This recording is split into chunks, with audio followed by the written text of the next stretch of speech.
kui Netflix ja Spotify võivad minult võtta, siis võin mina nendelt ka võtta. I don't care. See on nuputelefon. Mul on ka mitu kaamerat, kaasaskantav CD-mängija. Kas olete märganud, et järsku on jälle 2005? Vinüülid, CD-d, iPodid, kassetimängijad. Me räägime generatsioonist, kus pooled kasvasid üles iPad süles ja nüüd nad ütlevad, tegelikult me ei taha enam nutiseadmeid. Kui vana sa oled? Ma olen 19 aastane. Millal sa tundsid, et siuksed retroasjad tõmbavad sind? See tulenes väga palju minu lapsepõlvest, sest et kasvasin üles sellisel veidral ajal, kus selline tehnoloogia oli veel kasutuses, kuid see hakkas just üle minema nutitelefonide ja rohkem digitehnoloogia peale. Väga mind tõmbavad siuksed päris asjad, mida saab katsuda ja näha. Mis sul siin käes praegu on? Minul on siin käes, lähme tagasi nu metal ajastusse, vana hea MP3 mängija. Mis toimub? Kas see on lihtsalt nostalgiahoog või kas Gen Z hakkab vaikselt aru saama, et midagi on siin digimaailmas väga valesti? Globaalselt on tõusnud vinüülide, kassettide, DVD ja CD-plaatide müük. Vinüülide müük ületas esimest korda 40 aasta jooksul $1 miljardi piiri ja plaadipoed näevad jälle midagi, mida nad ei ole ammu näinud. Inimesi sisse jalutamas, sirvimas ja ostmas. Ma ütleks küll, ma olen märganud selle aastaga, et käib palju tihedamini päeva jooksul ja nädalavahetustel eriti. Ja tüüpiliselt käivad ikka kambaga. Esmapilgul see tundub lihtsalt järjekordne retrotrend. Täpselt nagu madala värvliga teksapüksid. See mingisugune protsess kaob ära sellest tarbimisest, et see muutub liiga mugavaks. Toob mingisugust elulist aspekti juurde. Et inimlikkus minu jaoks on kõige suurem osa sellest. Kui sa tahad kuulata Spotify'd, siis sa võtad telefoni lahti ja ette hüppab huvitav teavitus. Ja enne kui sa arugi saad, siis sa jõudnudki muusika kuulamiseni. Kui ma kasutan seda CD-mängijat kaasaskantavat, siis ma võtan näiteks ühe plaadi endale välja. Et hommikul pead ära otsustama, mis tuju sul täna on? Jah, näiteks. Siin ei ole neid vahesegajaid vahel ja ma ei tea mingit 1000 muud asja. Ma ei pea maksma kellelegi. Keegi ei sega mind. Ei ole see, et ma kuulan muusikat, siis vaatan, keegi kirjutab, nüüd ma tahan teha. Kas sul oli kunagi päris nutitelefon? Jaa, mul oli pikka aega nutitelefon. Mul lihtsalt tekkis kuidagi selline sotsiaalmeedia väsimus. Ma tunnistan ka, et ma tegelikult olen sõltuvuses ikkagi oma telefonist. Sellepärast ma tegingi selle sammu vahetada see millegi vahepealse vastu välja. Siin on ka tavaliselt täpid, aga see on lihtsalt Tüke pisike samm. Jah. Kui palju sa tunned, et see on sind aidanud sellest brainrotist välja? Ma märkasin vahet tegelikult, see kõlab ülilollit, vaata see see reklaam ja ma märkasin vahe kohe, eks ju. Aga tegelikult ka 2 nädalaga näpin vähem telefoni. Mul ei ole vaja, oh my god, mis lugu ma panen, ma ei pea mõtlema väga. Samuti tahavad noored enda lemmikartiste toetada rohkem kui ainult paari sendiga ühe kuulamise eest.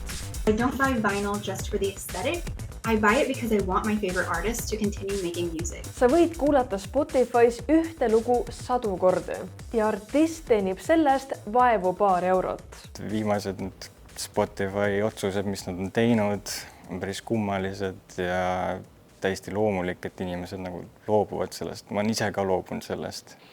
Mis on üldse mis vahet sellel on? Kas mul on Spotify's see laul või ma ostan siit plaadi ja mul on see laul? See, et sa toetad neid muusikuid palju rohkem sellega, et sa ostad nende mingi füüsilisi väljaandeid sellega, et sa kuulad streamingus.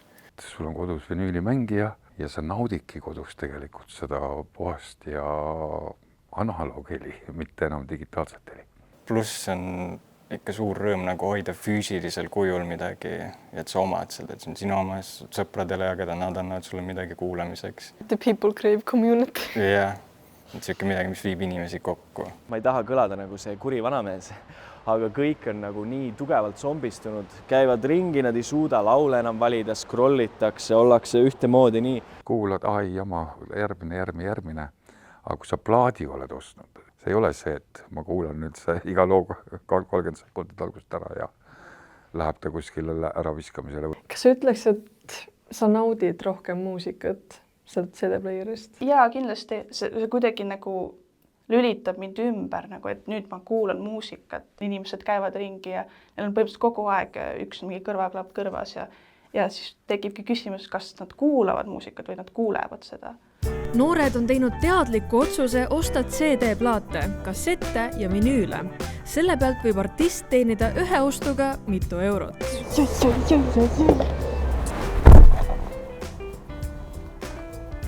Kuhu ma panen selle? Kuule, kus sa need asjad kõik sõid? Selle kinkis mulle mu onu gümnaasiumi lõpetamise puhul, sest et ta teadis, et ma olen nagu väga pikka aega seda endale tahtnud. Selle ma sain sünnipäevaks, selle ma sain vanaisalt.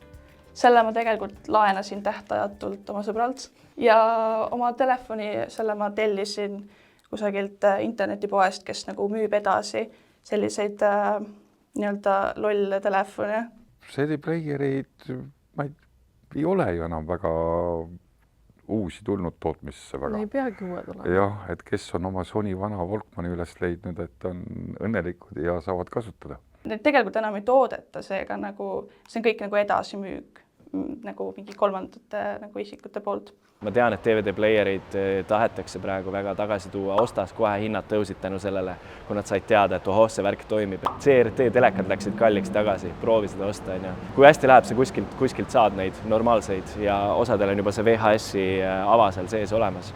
Aga võib-olla kõige suurem põhjus selle pöörde taga on see, et me tegelikult ei oma enam mitte midagi. Filme saab tavaliselt rentida kas 24 tunniks või paariks päevaks. Ehk kui sa tahad seda uuesti vaadata, siis sa maksad uuesti. Näiteks film Superbad.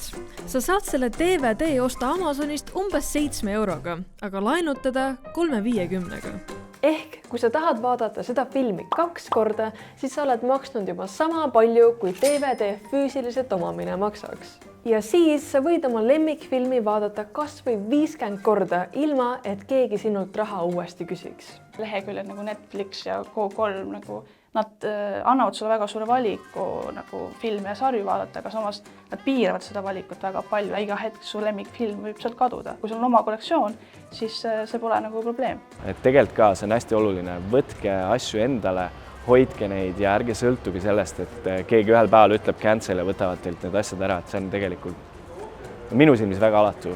Mis sa arvad sellest, et inimesed ise põletavad CD-plaate? Kas see on varastamine? Kus see nagu piir on? Vaata? Ärge varastage, aga kui mingit meediat ikkagi kätte pole saada naljalt, sa ei müü seda edasi, sa ei teeni sellega mingit raha, seega tegelikult sa ei ole kurjategija. Sest kui Netflix ja Spotify võivad minult võtta, siis võin mina nendelt ka võtta. I don't care. Ma ei taha väga küüniline kõlada, aga võib juhtuda, et ma ei tea, et sotsiaalmeedial mingi hetk lülitab välja ja mida siis inimesed teevad. 75%, mida inimesed postitavad, on puhas digiprügi.